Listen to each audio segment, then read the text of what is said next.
Yo, what is going on, guys? In this video, we will be going through the third and final major revision done by Playboi Carti to his 2020 album Whole Lotta Red, covering the producer split and all relevant and interesting info relating to the album's concept at this time. For my previous Whole Lotta Red videos, the time span those videos covered was much longer than here, and there was way more file dates and important timestamps for me to correlate into a timeline, but because the revision done to Whole Lotta Red for its third iteration all occurred within such a short time span, basically 1 to 2 months at the end of 2020, I don't really have a solid timeline here, as it seems like everything kind of happened relatively quickly for Carti. Instead of going through a timeline, I'm instead going to cover basically everything made during this period, organized by producer involvement, because when it all came together for the official Whole Lotta Red release, analyzing which producers worked on what really helps tie together the sounds and themes that Carti was going for. Starting off with none other than Filthy, who some would argue could challenge Pierre for his spot as best producer to ever work with Carti. While Pierre and Carti's work together is simply flawless and has been for quite some time, Filthy and Carti's work definitely rises up to the challenge. Carti seemed to have thought so himself, as well as there are tons of songs from this Whole Lotta Red V3 period directly produced and contributed to by Filthy, and he practically defined the overall sound for the album in its most advanced form. When most people think of Whole Lotta Red Carti, I would bet a lot of money what comes to mind is a song that Filthy worked on. That's how influential he was to the album's sound at this point. I'll start by discussing the unreleased songs that Filthy worked on that we have, and then go through what he did for the album's official release. By himself, just working with Carti, Filthy made Popular, also called Brand New, and Break Off.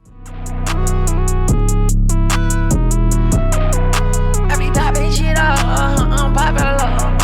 My bitch is bad as fuck, she like to shop it. So got down to a city I never been to. Bad bitches coming every day when I want them. Then Filthy paired up with producer Lucrative to make Can't Fake It, also called Outside. Can't fake it to make a nigga be real. Can't fake it to make a nigga be real. Okay. Can't fake it to make a nigga be real. I'm a side gang. Can't fake it to make a nigga be real. Let's go. I shot in the Maybach in his hotel. And Going Out of Style, which is also called Medusa or Rager. I get these hoes gon' ride, I get these hoes gon' ride, I'm fucking out these hoes, like it's good outside, what? It's a vibe, every time I pop out, she's outside, when them guns pop out, yeah, we some kids, what you talking about? Those two, along with another producer named Lucian, also made Too Many Bags, which also goes by Brad Pitt or Groovy Rubies. My bitch is Medusa, okay, what? I can't wait to see, yeah, the color what do you, they do it, yeah, this bitch can't fully, yeah, I shoot at your buddy, yeah, I shoot at your shooter, yeah, I'm trying to get off heads, yeah, I aim what you do, yeah, I pop your ass. And Never Seen Shit, also known as Hijack. Diamonds and everything, yeah. I had to buy the BBS set. BBS diamonds on, yeah. BBS diamonds on, buy me a yeah. It's a plan on my neck, yeah. I can get you head, yeah. Get you head like you red, yeah. Get you head out the bed, yeah. Get you head in that. Together with S-Sort, Filthy and Lucrative made Tall Sprite, also called All Night or Tsunami, which was speculated to have been for the Whole Lotta Red Deluxe that never dropped, and the beat for Tall Sprite was eventually given to SJ3 Zeno for his song Tsunami, featuring Lancey Foe and D-Wiz.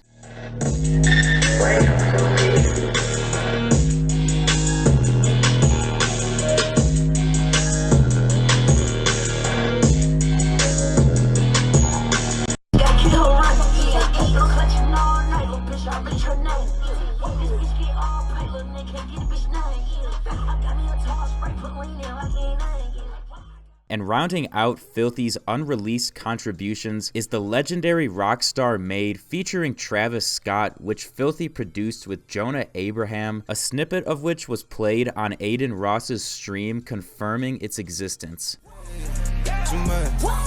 Rockstar Made. Went from no flow, now I got 4 spots I can stay.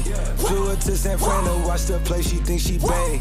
At the crib, she think she... On the official release of Whole Lotta Red, Filthy, Lucian, and Lucrative are responsible for Punk Monk, while Filthy, Lucrative, and S-Sort came together to craft Stop Breathing. Filthy worked with Gabe to make Metamorphosis, Jonah Abraham to make New Tank, and OG Volta to craft On That Time. Even though Kanye West is technically the executive producer of Whole Lotta Red at this point in the album's life, you could make a solid argument that Filthy deserved that title due to the work and effort he put into defining the sound of the album with so many banger tracks. Not to mention his ability to come together and work with guys like Lucian, Lucrative, and S-Sort to make some unbelievable Carti songs, whether released or unreleased. Following their amazing work in the previous iteration of Whole Lotta Red, Carti and Richie Southa continued to work together with a potential album release in mind, with Richie helping make 2 of my favorite songs from the release album. He contributed production on Jump Out the House and worked with Rourke Bailey to make Feel Like Dyin', both of which would be included on the official album drop, while Richie's previous work with Carti from mere months ago would be shelved indefinitely to never see the light of day. I just told Richie to be rich. Jump out the house, jump out the house, jump out the house, jump out the house, jump out the house, jump out the house, jump out the house, jump out the house, jump out the house, jump out the house. During this time, Carti also worked with producer D Hill to make 2 songs that would not make the final album cut, unfortunately. Together, they made Rockstar Shit, also called Cheater, and Rip D Hill. Rush that shit, yeah. Smoking on my seat, yeah. Got a bad little bitch, yeah. And this bitch so thick, yeah. Glamour, galore, D Hill. I'm on my slick, yeah. My bitch a rip, yeah. I'm about to make this bitch drip, yeah. As well as Pour Me Up, which also goes by Can't Sleep and Trying to Feel How You Feel. Ride with the cooler, they be like, ride with the cooler, it's like a roller. These niggas intruders, these niggas gon' get on their shooter, they shooter. Yeah, you know that I'm booted, I know that I'm geek, I know that I'm geek, I been sleep, I can't sleep, yeah. Wake up, wait, that cat got rats all on my sleeve. In my opinion, Pour Me Up is really quite good, and it's a shame that D Hill is nowhere to be found on the release tracklist of Whole Lotta Red, considering how well I feel he matched his sound to the overall themes of the album that Carti was developing, with producers like Art Dealer and Filthy. Moving on, we have Lil 88, who worked on an unreleased song titled Bat Gang with Lil 9, also called Black Tea, that was supposedly intended to be included on the official Whole Lotta Red release, but would be swapped out for Beano at the last minute.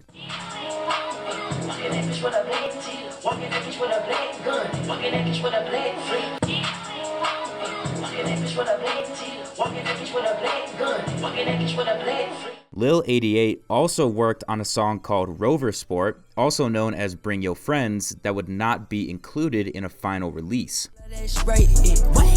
Put me, yeah, you know I love that spray. Rush that shit, my jeans they tight. Rush that shit, my bitch they tight. I got too much drip, I feel like Mike.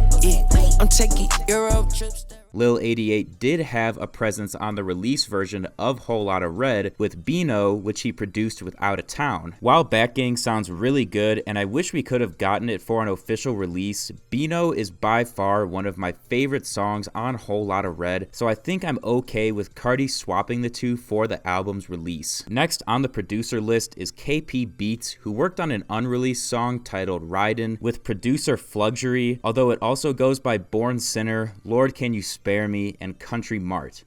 Yeah, I put this on honest. I'm gonna ride for one. Ride. I'm that. Yeah. I already took my shirt off. Yeah. What? I'm riding with the wind. Then on the official Whole Lotta Red drop, KP and Jonah Abraham together made No Sleep, while KP and Jasper Harris are responsible for Vamp Anthem. Vamp Anthem and No Sleep are super iconic on the album, and I feel like the beauty of analyzing Whole Lotta Red by producer contribution helps to bring more life to the songs, because you can tell like, oh, Vamp Anthem and No Sleep, those have a similar sound. Well, that's because KP worked on both, so it's actually how Carti used KP's skills to craft a consistent sound profile. Moving on to probably the second most instrumental producer to this third and final iteration of Whole Lotta Red is Art Dealer, who was actually not utilized previously during Whole Lotta Red's development. Him and Carti linked up specifically during this crazy hectic time just before the album would drop, and together they crafted, in my opinion, some of the objectively best songs on the album, which it seems Carti also thought so, as there is basically no unreleased work from Art Dealer. It was all officially released on Whole Lotta Red because Carti liked it so much. On his own, Art Dealer can be credited for his work on Sky, Over, and Not Playin', while he would work with Out of Town and Starboy to make Control, King Vamp, and Die For Guy, and he also made Meh with just Starboy. What's interesting to me is while Filthy and Art Dealer seem to be the two most important producers for this period of Carti music, Filthy has over half of his total contributions from this era unreleased, while we have basically nothing unreleased that can be attributed to Art Dealer. Not saying that Art Dealer is any less instrumental than Filthy, it's more just something to think about when considering the album's production and sound as a whole. Of course, Carti would not leave his old pal Pierre off the official drop of Whole Lotta Red, with him including Place from all the way back in Whole Lotta Red V1 era, as well as I Love You, I Hate You, which is a new track made by Pierre during this period of album development. While Place and I Love You, I Hate You are amazing songs, it does make me a little sad to see so little Pierre inclusion on the final version of the album, considering how much we know him and Carti worked on in the 2 to 3 years since Die Lit dropped. Regardless, I'm happy he got included at all, with how much Carti seemed to fancy the sound Art Dealer and Filthy were fostering. One song I want to mention that I haven't yet was titled Dick Pleaser, which was actually a remix done by Carti of the 2020 Lil Wayne track Dick Pleaser, produced by Lil Jon. Carti, you the man in this bitch, yo. Puss wide open, put my hand in that bitch, yo. Rich nigga, rich shit, rich nigga, rich bitch. Big house, big cars, big jet, spaceship. I can't go nowhere without my stick. I can't go nowhere without my stick. I'm on that side, posted with the crib. Kind of weird, but fire nonetheless, and interestingly enough, Carti was actually meant to post a snippet of Dick Pleaser on social media instead of the snippet of Over that he posted during the Whole Lotta Red album rollout, indicating that he did at one point intend to include Dick Pleaser on the album for an official release. Now I want to quickly discuss a few interesting points from this album's development that I think are not super common knowledge. During this time, it seems Carti wanted to work with both Post Malone and Pharrell, reaching out to both of them via public tweets, although it seems that neither of these collaborations ended up bearing any fruit. While recording his feature for Metamorphosis, Kid Cudi actually recorded a throwaway verse for Pissy Pamper in 2020, even after it was basically doomed to never drop due to sample clearance.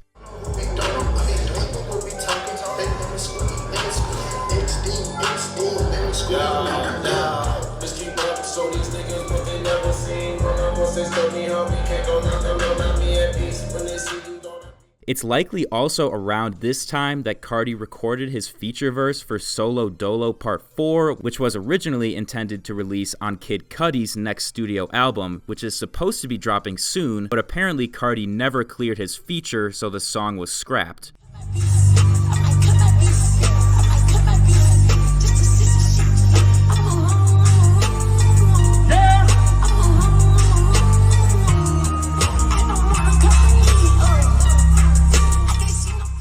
Before the end of the video, I want to briefly touch on the last 4 released songs from the album's official drop that I haven't discussed yet production-wise, starting with Go to the Moon, which I'm sure a lot of you know was originally a Kanye song and is produced by Weezy. I'll do a full breakdown on Go to the Moon at some point because it had quite the insane life before being put on Whole Lotta Red. Slayer was produced by Juberlee and Rourke Bailey, while Molly Raw was responsible for both Teen X and New Neon, which we knew from analyzing the previous periods of Whole Lotta Red's development. Well, there you guys have it, the full picture of Whole Lotta Red V3 to cap off the entire series on Whole Lotta Red's development as an album. Truly one of the most insane creative developments of any album, I think, in recent years. We really could have gotten so many different versions of the album sound-wise at so many different points in time. It almost is surprising that Carti ended up dropping at all. Thank you guys so much for watching. If you enjoyed, feel free to leave a like and subscribe, and let me know which era of Whole Lotta Red is your favorite, V1, V2, or V3.